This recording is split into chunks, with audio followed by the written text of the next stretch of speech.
भारत को श्रीलंका बनने से बचा लीजिए, इससे भयंकर होगी। श्रीलंका के नेताओं को कम से कम एयरपोर्ट तक जाने का मौका मिल गया, हमारे देश के नेताओं को जनता एयरपोर्ट तक भी नहीं पहुंचने देगी अगर नरेंद्र मोदी जी इसको से नहीं संभाल पाते।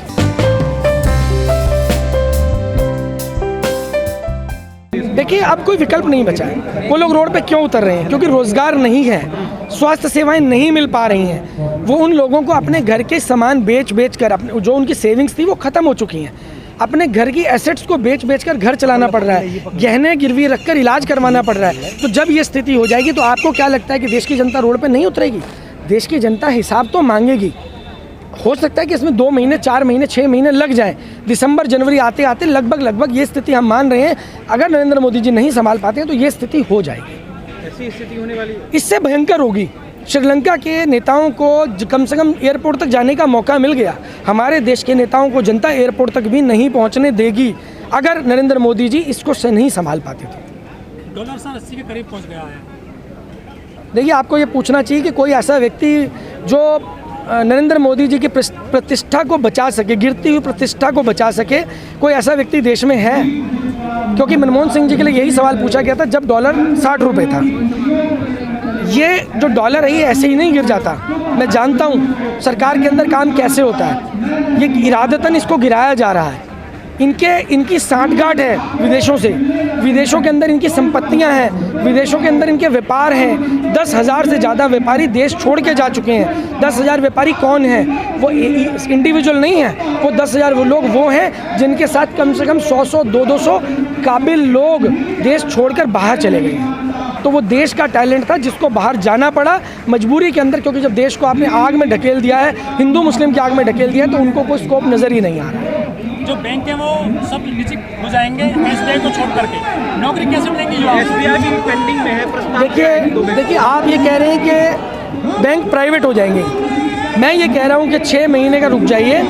बैंक कोई बच जाए तो बता दीजिएगा। 6 महीने में बैंक बचेगा ही नहीं। बहुत से बैंक डूबने की कगार पे पहुँच चुके हैं। आज की तारीख में आप रिपोर्ट उठाकर देख लीजिए, जितना बैंकों ने कर्जा दिया हुआ है डिपॉजिट उससे कम है।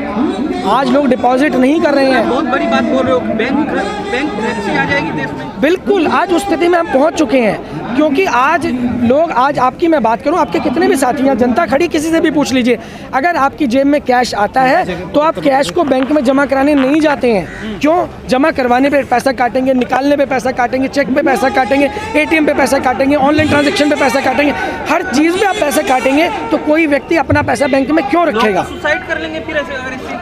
देखिए, वैसे ऐसा नहीं होगा। लोगों को 5 लाख की गारंटी दी हुई है, लेकिन हाँ, जिनके पैसे 5 लाख से ज़्यादा हैं, यकीनन उन लोगों को सचेत होने की आवश्यकता है। उन लोगों को सरकार पे दबाव बनाने की आवश्यकता है। पैसा मत निकालिए। हम नहीं चाहते कि देश में आप किसी की बात को समझें कि ये र्यूमर है या पैसा निकालना शुरू कर दें, ऐसा मत करिए। लेकिन यकीनन सरकार पर दबाव डालिए, सरकार से सवाल पूछिए। आपने 8 साल में सवाल नहीं पूछे सरकार से, इसी वजह से आज ये स्थिति बन चुकी है। हमें सबको सरकार से सवाल पूछना चाहिए। सर, जो शेर आए हैं अशोक स्तंभ में, उनको देख करके लोग काफ़ी जो है डर रहे हैं कि दांत दिखा रहे हैं शेर। देखिए, अशोका स्तंभ पे जो दांत दिखाता हुआ शेर है, देश के किसी भी राष्ट्रीय प्रतीक से, चाहे वो देश का तिरंगा हो, चाहे वो देश का राष्ट्रगान हो, चाहे वो देश का राष्ट्रीय पक्षी हो, चाहे वो अशोका स्तंभ हो, किसी भी चीज़ के साथ में देश के किसी भी व्यक्ति को, मैं हूं, मुझे भी, देश के राष्ट्रपति, देश के प्रधानमंत्री, किसी को भी छेड़ने का अधिकार नहीं है। कि आप जैसे लोग जो है राइट्स फैलाने का काम कर रहे हैं, कम्युनलाइज कर रहे हैं। देखिए, अगर सरकारी तंत्र फेल हो रहा है तो उसके लिए अगर आप किसी दूसरे व्यक्ति पे ब्लेम लगा देंगे तो ऐसा नहीं है। देश की जनता बहुत समझदार है। अगर हमारे कहने से जनता आती तो अब तक देश की जनता प्रधानमंत्री कार्यालय का घेराव कर चुकी होती।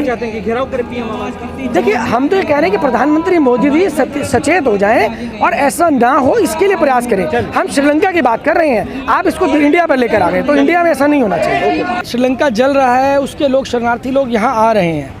तो मुझे लगता है कि ये सवाल का जवाब आपको नरेंद्र मोदी जी से, देश के प्रधानमंत्री से ज़रूर पूछना चाहिए था। क्योंकि जब देश में रोहिंग्या को शरण दी गई थी, घुसपैठियों की बात नहीं कर रहा हूँ मैं, शरणार्थियों की बात कर रहा हूँ। जब शरण दी गई थी तो ये लोग सबको कहते थे पाकिस्तानी घुस गए, बांग्लादेशी घुस गए, रोहिंग्या घुस गए। भाई, जब किसी पड़ोसी देश पे कोई आपदा आती है तो वो लोग शरण लेने के लिए यकीनन दूसरे देश में जाते हैं। यूक्रेन में जब हमला हुआ तो उससे लगे हुए जितने देश थे, सटे हुए देश, उन देशों में जाकर उनके यूक्रेन के लोगों ने शरण ली। तो ये एक स्वाभाविक प्रक्रिया है, ये लगातार चलता रहता है। लेकिन इसके ऊपर नरेंद्र मोदी जी की क्या प्रतिक्रिया है, ये जानना बहुत ज़्यादा इम्पोर्टेंट है। आपको नहीं लगता कि श्रीलंका को देखकर सीखना चाहिए?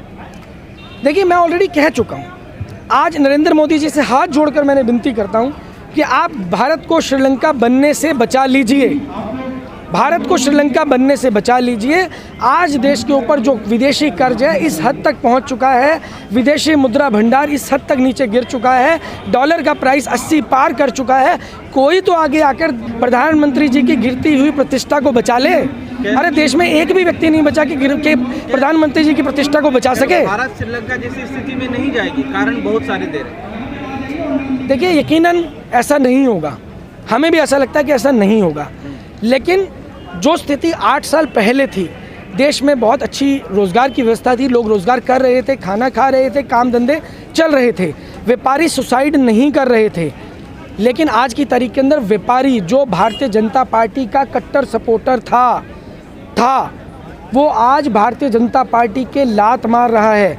भारतीय जनता पार्टी वो व्यापारी भारतीय जनता पार्टी के हाथ से छूट रहा है, छूट चुका है। वो व्यापारी जिसके सुसाइड करने की नौबत आ जा चुकी है। नरेंद्र मोदी साहब अंतरिक्ष की बात करते हैं, साइंटिस्ट बनी है आजकल, लोग कह रहे हैं कि पढ़ा लिखा नहीं। बताइए, साइंस की बात। देखिए, नरेंद्र मोदी जी जो है उनकी डिग्री जो है वो MA इन एंटायर पॉलिटिक्स है। अभी गुजरात में हमारी टीम जो है गुजरात यूनिवर्सिटी में गई थी MA इन एंटायर पॉलिटिक्स की डिग्री में एडमिशन लेने के लिए। लेकिन मैं आपको बता देता हूं कि गुजरात यूनिवर्सिटी ने मना कर दिया है कि वो कोर्स जो है वो बंद हो चुका है। उसके ऊपर हमने RTI लगा दी है कि ये कोर्स कब शुरू हुआ था, कब ख़त्म हुआ था, कितने लोगों ने MA इन एंटायर पॉलिटिक्स किया। तो उस स्थिति के अंदर वहाँ के जो ऑफिसर्स हैं वो ये बोल रहे हैं कि आप हमारी नौकरी खा लेंगे। तो हमने उनको बोला है कि आपने अगर गलत काम किया है तो यकीनन आपकी नौकरी जानी चाहिए और रिकवरी भी होनी चाहिए जितनी सैलरी आप ले चुके हैं। इंटायर पॉलिटिक्स नहीं, गुजरात से किया MA in entire politics, graduation यहाँ से किया था जी। तो वो जो MA की डिग्री है उसको हम उसके ऊपर डिटेल जो है वो मांगने का प्रयास कर रहे हैं। अगर दे देगी यूनिवर्सिटी तो बहुत अच्छी बात है, नहीं देगी तो 2024 में हम आ रहे हैं। लोग क्या चाहते हैं कि क्या परिवर्तन हो? हर चीज मोदी साहब पहले बोल चुके हैं, चंगा हर ठीक है, क्या चाह रहे हो आप? देखिए, हम बनाना चाह रहे हो आप, दंगा फैलाना चाह रहे हो? हम तो आज नरेंद्र मोदी जी का मार्गदर्शन कर रहे हैं। अगर सही मायने में आप देश को बचाना चाहते हैं, आप हमारे साथ बैठिए, हमारी टीम के साथ बैठिए, हम आपका मार्गदर्शन करेंगे, देश को डूबने से बचाएंगे।